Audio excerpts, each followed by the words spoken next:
Real Madrid, Carlo Ancelotti fait déjà un choix fort avec Kylian Mbappé et Vinicius Junior. Kylian Mbappé lors de sa présentation à Madrid. L'entraîneur du Real Madrid a décidé du système de jeu qu'il va mettre en place avec toutes les stars dont il dispose devant. C'est un casse-tête que beaucoup d'entraîneurs aimeraient avoir, mais c'est un casse-tête tout de même.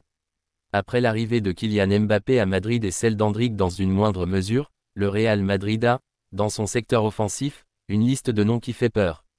Sans même évoquer l'explosion d'un Arda Güler qui est encore en train de montrer sur ses matchs de pré-saison qu'il a clairement le niveau pour avoir un rôle à jouer dans ce Real Madrid. Comment jouer avec tout ce beau monde? L'an dernier, avec l'arrivée de Bellingham, Carlo Ancelotti a surtout opté pour un 4-4-2 diamant, avec l'anglais à la pointe du losange, et deux attaquants qui étaient généralement Vinicius Junior et Rodrigo Goes devant lui. Avec l'arrivée de Kylian Mbappé, tout ça devrait donc changer, et Marca dévoile les plans du coach transalpin, que l'on n'a pas pu voir pendant les deux premiers amicaux puisque la plupart des titulaires étaient absents. Real Madrid, Endrick a fait son choix entre Mbappé et Vinicius Junior. Ancelotti sait enfin comment jouer. Ancelotti va ainsi miser sur un 4-3-3 classique, système qu'il a déjà beaucoup utilisé par le passé. Il devrait tout de même trancher, qui de Vinicius Junior ou de Mbappé sera utilisé à gauche, et qui évoluera dans un rôle plus axial. Tous les deux préfèrent le flanc, mais tout indique que c'est le Français qui évoluera en pointe. C'est un système à 3 offensifs qui plaît à Ancelotti car il lui permet aussi de faire de la place à des joueurs comme Arda Güler ou Brahim Diaz plus facilement, sur le flanc droit a priori où Rodrigo devrait démarrer la saison en tant que titulaire. Contrairement à ce qu'on pouvait croire, Rodrigo ne sera donc pas sacrifié ni victime de l'arrivée de Mbappé. C'est même plus pour Jude Bellingham que les choses vont changer, puisqu'il devra évoluer plus bas sur le terrain, dans un rôle de relayeur même si on imagine qu'il aura énormément de liberté. Un sacré puzzle qu'Ancelotti semble enfin savoir comment résoudre. Rendez-vous le 14 août pour la Supercoupe d'Europe, Real Madrid. Endrick a fait son choix entre Mbappé et Vinicius Junior. Endrick avec le maillot du Real Madrid. Arrivé cet été au Real Madrid, Endrick va intégrer un collectif garni de stars.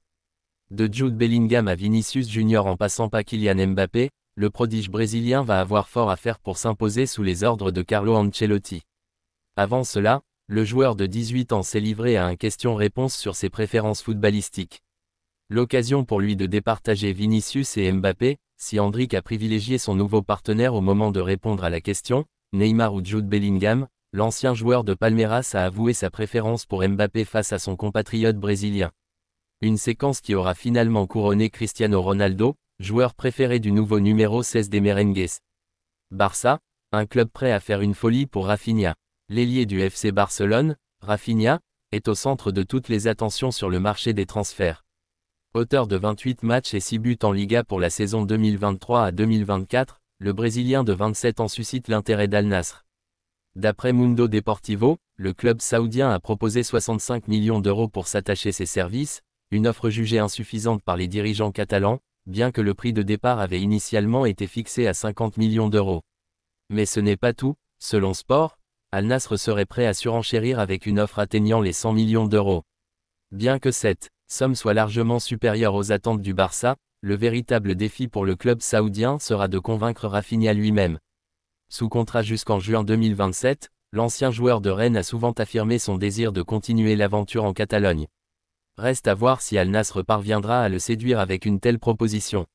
Vitor Roque a refusé une nouvelle offre. Vitor Roque, au Barça.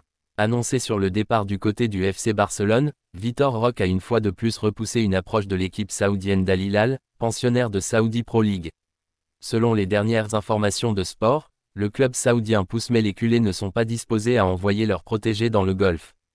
De son côté, le prodige brésilien de 19 ans est lui bien décidé à s'imposer au sein de l'effectif dirigé par Hansi Flick.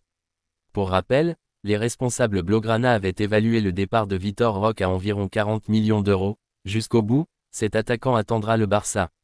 Jusqu'au bout, cet attaquant attendra le Barça. L'ailier portugais Joao Félix est prêt à attendre le FC Barcelone même si Benfica et Aston Villa ont fait des offres concrètes. Après la fin de son prêt au FC Barcelone le 30 juin dernier, le club catalan s'était engagé à faire des efforts pour le faire revenir. À l'heure actuelle, il est difficile pour le Barça de réaliser cette opération. En attendant de trouver des réponses, Félix a reçu des propositions de Benfica et plus récemment d'Aston Villa qui seraient disposés à élaborer son projet autour de lui et à lui offrir le salaire le plus élevé du club. En dépit de toutes ces possibilités, Joao Félix reste inflexible. Joao décide d'attendre le Barça. Les chemins de Joao Félix et du FC Barcelone pourraient bien se croiser, compte tenu de l'intérêt persistant des dirigeants catalans pour le joueur portugais, qui envisage de son côté un retour à Barcelone. Il est vrai que la venue de l'ailier portugais pourrait être conditionnée à l'échec d'une des pistes sur lesquelles le club catalan est engagé. Joao Félix a décidé quand même d'attendre l'offre du Barça selon Sport. Deco et Hansi Flick estiment que Joao a la capacité de retrouver une place de premier plan et que cela constitue une opportunité sur le marché. Cependant, il souhaiterait d'abord terminer les opérations déjà en cours. L'Atlético propose un troc d'enfer à Julián Alvarez et Manchester City. Julián Alvarez. L'Atlético de Madrid souhaite recruter Julián Alvarez. Pour y parvenir, les Colchoneros ont formulé une offre incluant Joao Félix.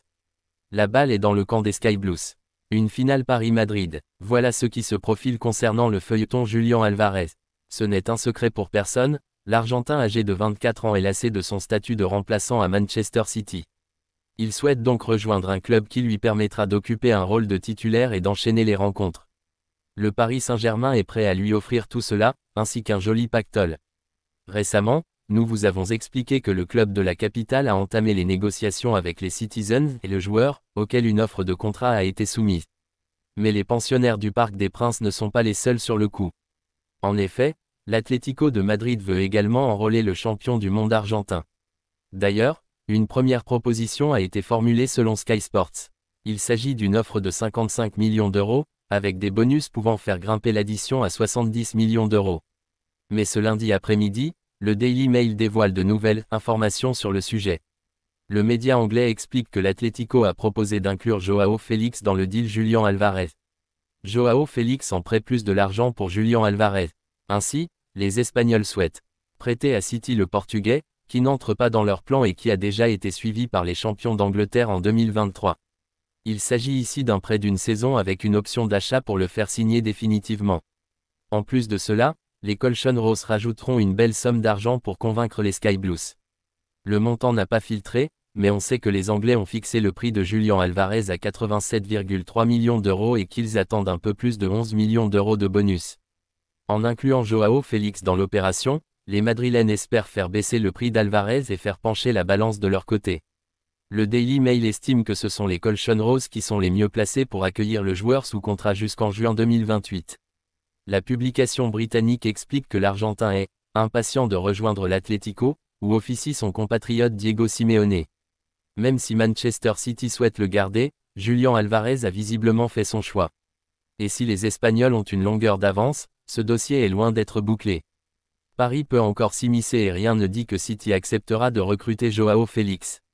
La suite au prochain épisode, le plan du Real Madrid pour signer Davies dès cet été. Alphonso Davies est sur les tablettes du Real Madrid et le club n'a pas encore abandonné l'idée de le recruter dès cet été. On pensait que cette histoire appartenait au passé, ou au futur pour 2025, mais il existe encore une possibilité pour que Alphonso Davies signe au Real Madrid avant la fin de l'été. Une signature qui entraînerait sans doute le départ de Fran Garcia même si l'effectif actuel de Carlo Ancelotti sera lui qui se présentera en Supercoupe d'Europe face à l'Atalanta. Néanmoins, le média Relevo rapporte ce lundi que ça pourrait encore bouger d'ici la fin du mercato car le club a l'intention de faire une dernière offensive bien calculée pour convaincre le Bayern Munich de lui céder son joueur canadien dans des conditions favorables. Le plan du Real, à en croire Relevo, la Maison Blanche va revenir à la charge auprès du Bayern Munich durant ce mois d'août et plutôt à quelques jours de la fin du marché des transferts afin de laisser le choix aux Allemands, le vendre cet été ou prendre le risque de le perdre sans la moindre indemnité de transfert en 2025. Ancelotti raconte s'être fâché contre Bellingham. Carlo Ancelotti s'est adressé aux médias après le premier entraînement du Real Madrid à Charlotte, où l'équipe jouera le troisième match de sa tournée aux États-Unis. Quels sont vos faces à Chelsea? Dans la même ligne que ce que j'ai dit après le Classico, ce sont des matchs de pré-saison, nous devons améliorer la condition individuelle des joueurs et maintenant nous allons donner des minutes à Rodrigo aussi, en première mi-temps, et à Vinicius. C'est la ligne de conduite, ensuite nous reviendrons tous ensemble pour préparer le premier match, Supercoupe de l'UEFA le 14 août. Il y a 7 titres en jeu cette saison. Nous devons nous battre pour les obtenir, et je peux vous assurer que nous allons le faire. Le calendrier est très exigeant, mais nous avons un groupe qui a suffisamment de qualité pour être compétitif dans toutes les compétitions. Comme toujours, c'est l'exigence de ce club. Vous pouvez battre tous les records. Je ne pense pas aux records, Je pense au fait que le premier titre possible est dans quelques jours et que nous devons bien nous préparer et essayer de le gagner pour bien lancer la saison. C'est ce que nous avons en tête en ce moment. Miguel Muñoz est encore loin, 14 titres comme entraîneur du Real, contre 13 pour Ancelotti. Évidemment, arriver à ce niveau serait une bonne chose. Pour moi, c'est l'histoire. Comment vont Rodrigo et Vinicius? Vinicius a joué son dernier match il y a un mois, je pense qu'il s'est reposé pendant 15 jours et qu'il a ensuite commencé à travailler. Ils ne sont pas comme moi, qui ai passé un mois à ne rien faire et qui suis arrivé gros rire. Ils arrivent bien, bien préparés, en forme, ils ont juste besoin de minutes. Quand ils seront tous à Madrid, nous devrons travailler ensemble, créer une bonne atmosphère. Comment avez-vous trouvé Endrick? Nous devons être patients avec lui, il a montré beaucoup de qualité et de talent. Comme avec Güler l'année dernière, nous ne devons pas mettre la pression sur les jeunes joueurs, il a beaucoup de pression derrière lui, c'est un joueur aimé dans le monde entier, en particulier au Brésil, mais nous devons être patients avec ces joueurs. Surtout avec les jeunes, y a-t-il un plan pour qu'ils s'adaptent au système le plus rapidement possible? C'est un avant-centre, il peut parfois jouer comme meneur de jeu, mais sa position sur le terrain est très claire. Il n'est pas comme Bellingham ou Rodrigo, qui peuvent jouer à différents postes. Sa position est très claire. Les joueurs qui terminent la tournée ont-ils plus de chances de participer à la Supercoupe à Varsovie? Je pense que la Supercoupe devrait être jouée par ceux qui ont gagné la Ligue des Champions, rire. Mais il en manque deux, Kroos et Nacho. Je suis en contact avec ceux qui manquent. Hier, je me suis fâché avec Bellingham, sourire. Je l'ai appelé et il n'a pas répondu.